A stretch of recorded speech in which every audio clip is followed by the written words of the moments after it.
Hey guys, it's Kat here, aka Stitching Out Loud here on YouTube, Ravelry, and Instagram. So I'm actually doing this. This is like a spur of the moment video. As you can see, I have a orchid here. I have a bigger one. This is an Orchid Mini. I really don't know.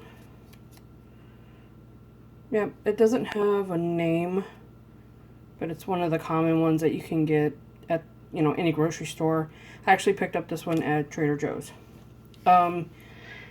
So lately I've been feeling pretty bad about this poor little thing. Look how horrible the root system is, and that's really not,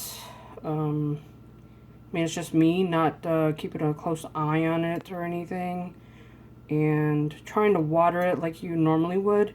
Usually I would water mine like once a week. I would take it out of the little clear, let me see if I can find it. Oh, I threw it away. Usually they come with a little clear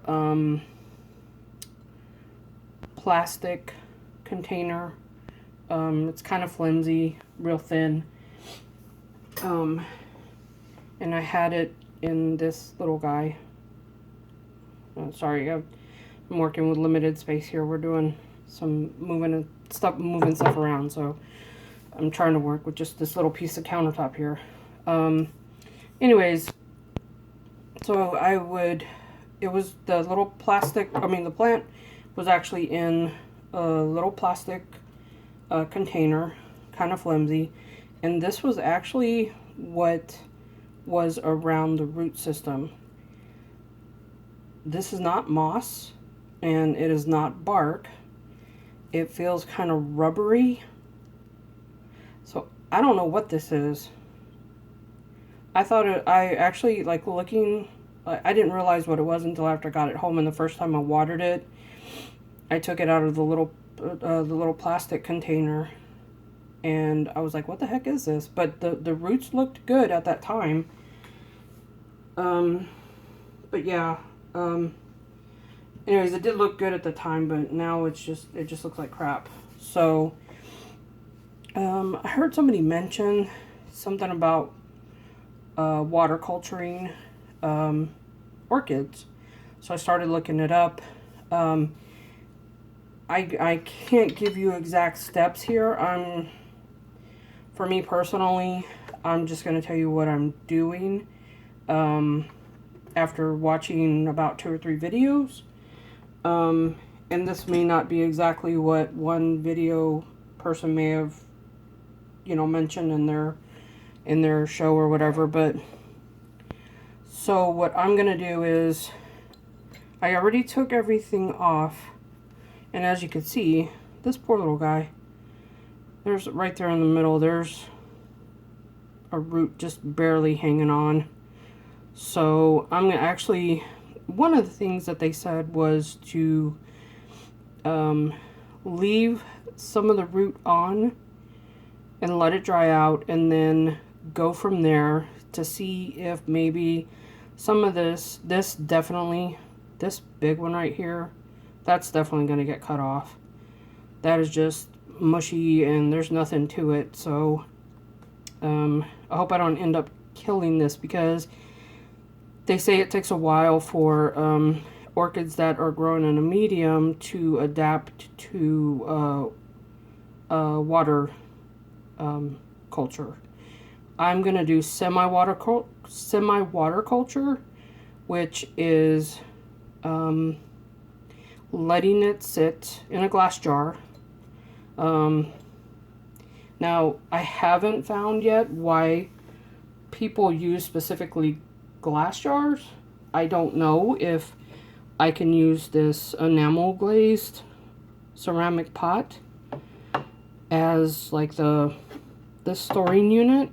But all the videos that I've seen, they use glass jars. This one is actually too big, and I thought maybe I can use this one. But this is too big as well. This is from Salsa. So they're both too big. So I don't know what I'm going to use yet. I really didn't think about it that much. So I just felt bad for my poor little orchid. I wanted to get it out of that and start the process. So I'm going to let it dry out for a few days. And one of the things that one of the YouTubers that I watched, I can't remember her name now, but we'll post a link below where she mentions the semi-water culture, which semi-water culture, yeah, which is 2-day soaking. So you would soak it for 2 days, and she does it like Saturday, Sunday, which is a good idea because, you know, it's the end of your week. Get up on Saturday, put it in water, let it soak until you get up on Monday. Take it out before you go to work or whatever you do. And then you put it in the empty glass jar, or you could, if you're using the glass jar, to put the water in and let it soak, or you could do that. So you could just use, say like with this glass jar, I can let it sit in there, but this is definitely not big enough. I would let it sit in there. You would fill up the water to a certain point, let it sit for 2 days, take the plant out, dump it out, and put the plant back in. So there's also a full water culture, which means that it would have water in it all the time. But with this one, I don't think I just wanted to try the semi, just because it seems, for an orchid, it just seems more, I don't know, it just seems to make more sense. Since orchids really don't need to be watered all the time and so frequently. So I don't understand why you would need to have water with the orchids all the time. But anyways, so I'm going to try this. Like I said, I'm going to cut off all these black roots. And there's like a little tiny, all these black roots, right?